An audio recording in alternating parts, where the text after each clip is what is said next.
Hey lovelies, and welcome to today's video. The last video that I posted on my channel was weeks 1 through 4 of my pregnancy update, including the earliest pregnancy signs that I noticed, including ones I noticed even before getting my positive pregnancy test. I have a confession to share with you guys. Today I am actually 7.5 weeks pregnant. So even though I just posted my pregnancy test reveal, my live pregnancy test video, I actually am a little bit further along than that. I did want to share why exactly I waited with you guys in today's video. I'm also going to be sharing all of my 2-week wait pregnancy tests and ovulation tests for the month that I got pregnant. They're all in this little bag right here. I've been keeping them because I wanted to do this line progression video. And when I was putting them all in here, I was like, wow, there's a lot. Share a little bit more of why I waited to share just a little bit with you guys and give you more information about what's to come in the future. If you guys are new to my channel, I would love to have you as a regular subscriber. So before leaving today's video, definitely remember to hit the subscribe button down below so that you can see all of the exciting content and journey I'm about to take you guys on for baby number 2. Give this video a thumbs up and let's get in to the video.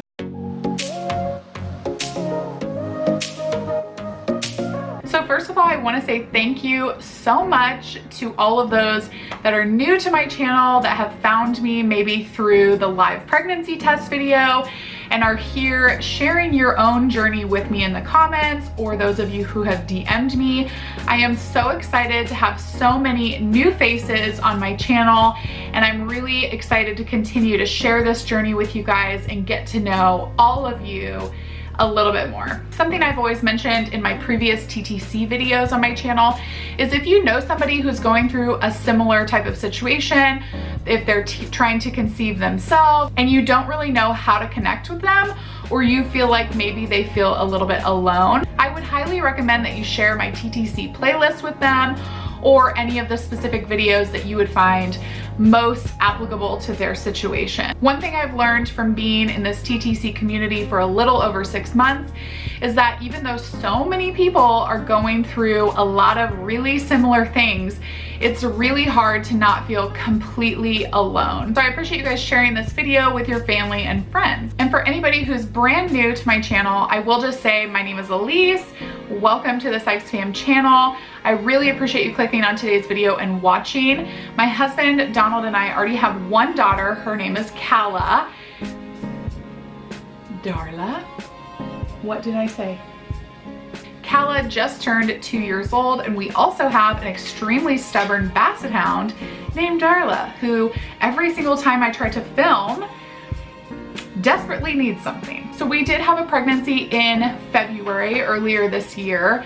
Unfortunately, that pregnancy ended in a miscarriage, and that is, I would say, the biggest reason that I waited just a little bit to tell you guys about our positive pregnancy test this past month. That experience was completely different than my first experience with my daughter, and it really shook our world. So when I received the positive pregnancy test this last time, for the current pregnancy, I experienced a whole new world of emotions, and I would broadly describe it as pregnancy after loss and all of the things that kind of come along with that. I plan on doing an entire blog post regarding pregnancy after loss, because even after that first appointment with the doctor that confirmed pregnancy, confirmed heartbeat, and as much of the health of the baby as they can at that time, I still had a flood of emotion. And I know that it's going to be a daily struggle, that I'm not going to feel fully at ease with the pregnancy, at least, until I give birth to a happy, healthy baby. I shared with you guys the very first moments that we found out we were pregnant. I'm also going to be sharing with you guys pregnancy updates from the very beginning. That I do want to share my journey with you guys, because no matter what, and I say this to everybody who's experienced a loss or a new pregnancy after loss, that no matter what, this pregnancy is a part of our story. And I personally don't want to keep that completely to myself, just like I didn't want to keep the miscarriage and the loss of that pregnancy completely to myself. So I spilled the beans a little bit. I am going to be doing pregnancy updates next. And I just wanted to clarify that I am going to be sharing those updates, and I'll try to be doing them as quickly as possible so that we can get caught up to real time, if you will. Sometimes I feel like when I'm trying to clarify, I'm just like making the waters even more muddy. I'm just like stirring it up, and people are like, okay, what? I do just want to say I have so many of you that followed along that were also in a TTC journey, and I can imagine that it might be a little bit difficult to find the strength to celebrate that I am pregnant. I've personally gone through similar emotions where you feel like everybody else around you is getting pregnant and you are not.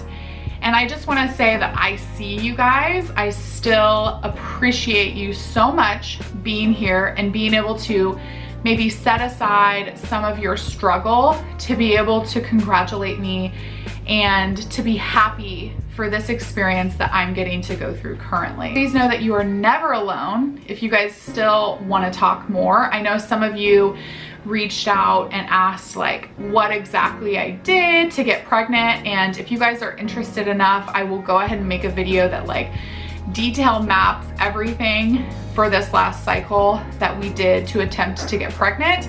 I know I mentioned doing that type of video in my what I'm doing different this cycle video. So that would include everything that I asked Donald to do, everything that I did personally, everything that was recommended by my doctors. So let me know if you guys are interested in seeing that full video. I'd be happy to make it. So that's all I'm gonna say about that.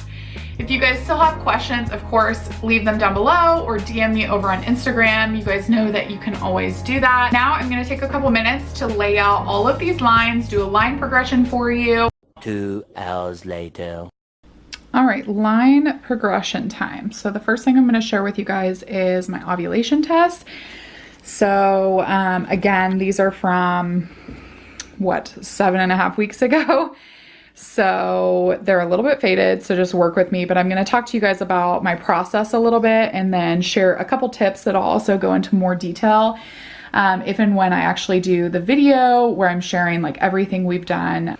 So I do use the Clear Blue Advanced Ovulation Test. To me, because of the situation I was in, because of being in control makes me feel a little bit more at peace, I decided to splurge, if you will, on the digital advanced ovulation test. I know a lot of people don't see the need to, but I've just heard so many different stories and issues with the cheapies, if you will, ovulation tests that I just didn't want to go that route. These are also covered by HSA, FSA, so keep that in mind in case you guys are looking for a way to make this a more affordable option. So one of the things that the instructions will tell you is exactly what day to start. Because I've used these enough, I know kind of when I should start regarding my cycle. And I also start maybe even a day before that, just because I feel like it can't hurt if you start too early, but it can hurt if you start too late. That's just my personal opinion. Obviously, I'm not a professional. So I did start, I think, on day 7. I just didn't mark that, which would have been like literally right after my period had ended, and pretty much nothing. So what you will notice though is on day 8, that is when I got my solid smiley face. The Clear Blue Advanced Ovulation Test detect for 2 different hormones. The first one is a rise in estrogen, I believe, and then the second one is a rise in your luteinizing hormone. So the first rise that it detects will give you a flashing smiley face or like a blinking smiley face. And that's what I got on day 8. So it suggested that if you're trying to be extra proactive, like I would prefer to be. Remember I mentioned I try to do everything to keep myself like in control of as much as possible. So they suggest that if you get your blinking smiley face, you may want to start testing twice a day. So I was just originally testing in the morning, and then after that I did twice a day. So 9 a.m., 9 p.m., and so on and so forth. I don't want to miss the second rise, which is the most important one. In the past, when I've used these, it kind of came out of nowhere. I've had cycles where it has gone straight from a blank circle on the digital screen to a solid smiley face. Like, it didn't give me any middle ground heads up. So again, this is just me kind of covering all bases, if you will. So again, these are like super faded, but you can start to see a little bit of something maybe on 12. And then I ended up getting my positive, like solid smiley face on the night of the 15th day that I was testing. So again, if I would have just tested in the morning, then I would have missed the PM. So that's just something to kind of keep in mind. After you get your solid smiley face, the test holder that you use, which I don't have sitting here with me, it can no longer be used that cycle. Otherwise, it might give you incorrect results. But I wanted to continue testing just because I've heard of people who ovulated like a lot later, or people who have a double ovulation. And so I wanted to keep testing. I actually had some Clear Blue advanced fertility monitor tests that I ordered from Amazon on accident still. And I just used these directly, like I dipped them directly into a sample. I don't have the fertility monitor. I don't have, like, these don't go with the advanced digital monitor or the holder that comes with these ones. So you can see these are purple, these are gray. So they're two different types of tests. But what I'm saying is I just had these around and I wanted to see, like, did it get any darker? And I think it actually did get a little bit darker on the 16th, and then it started to fade out again. So for me, what I've read is that when you get your solid smiley face, so for me on day 15, you ovulate typically 12 to 36 hours after this highest peak result. So since I actually kept tracking and I got an even more of a peak result, I would say on day 16 a.m., I knew that it was 12 to 36 hours after this day that I needed to be focused on. The only other thing I will mention before I move on to the pregnancy progression line is that the month that I got pregnant, so February, that month that I got pregnant and then ended up having the miscarriage, the ovulation test showed me that I ovulated a couple days before this. So I just wonder, like, you know, if that was impactful on any of that. And, you know, I know that I'm never going to know, like, fully why I had the miscarriage, but it is just kind of interesting that you see those differences. And for me, I just kind of wonder, you know, how impactful a couple days difference on ovulation is. All right, and now we're gonna do a run through of my pregnancy test progression line and share with you guys a little bit of the differences that I've noticed, and just share with you guys where I was kind of at and what exactly happened. So I started 4 days, which again, I talked about in I think my 9 days past ovulation pregnancy live test. Basically, you're not going to get a positive pregnancy test on 4 days past ovulation unless you have miscalculated your ovulation date. They say the very, very, very earliest you could get something on a positive or as a positive pregnancy test is day 6.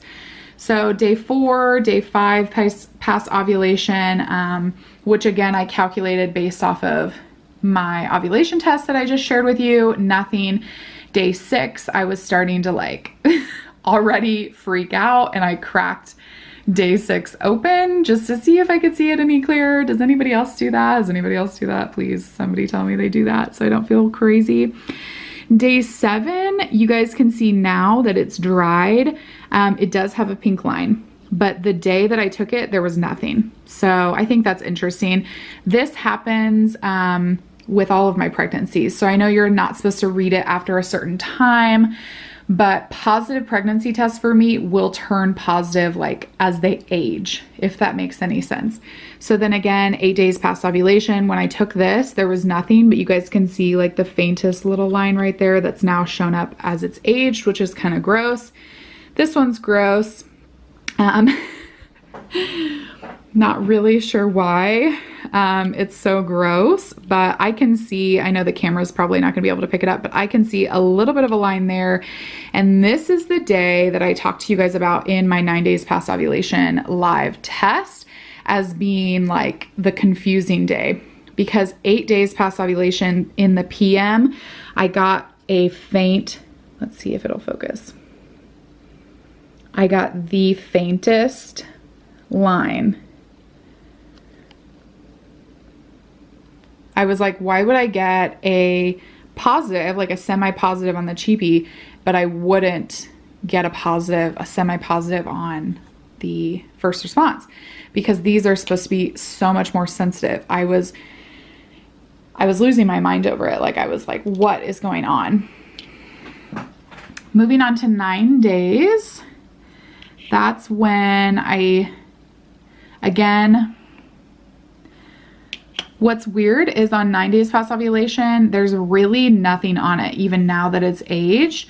And I remember that day there was nothing on it. But again, there was the faintest line on the cheapie on 9 days.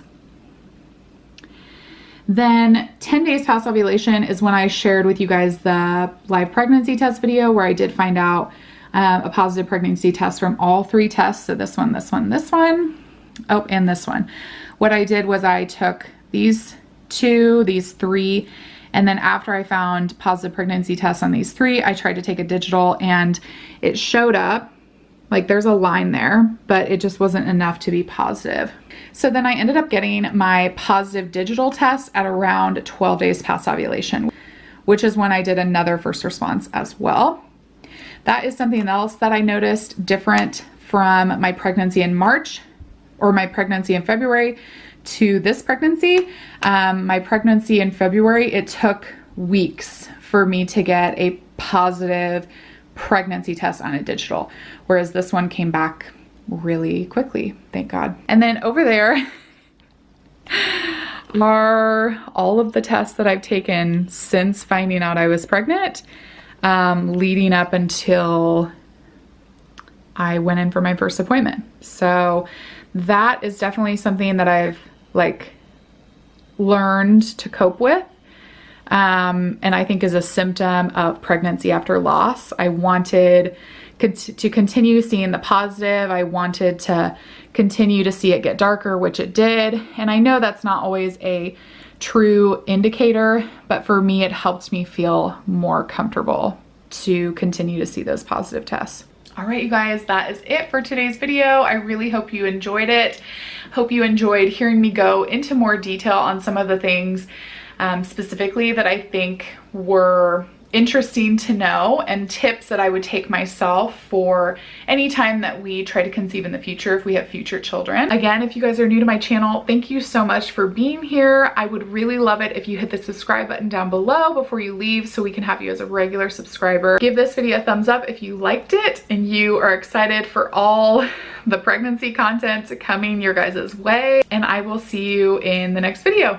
Thanks for watching. Bye guys.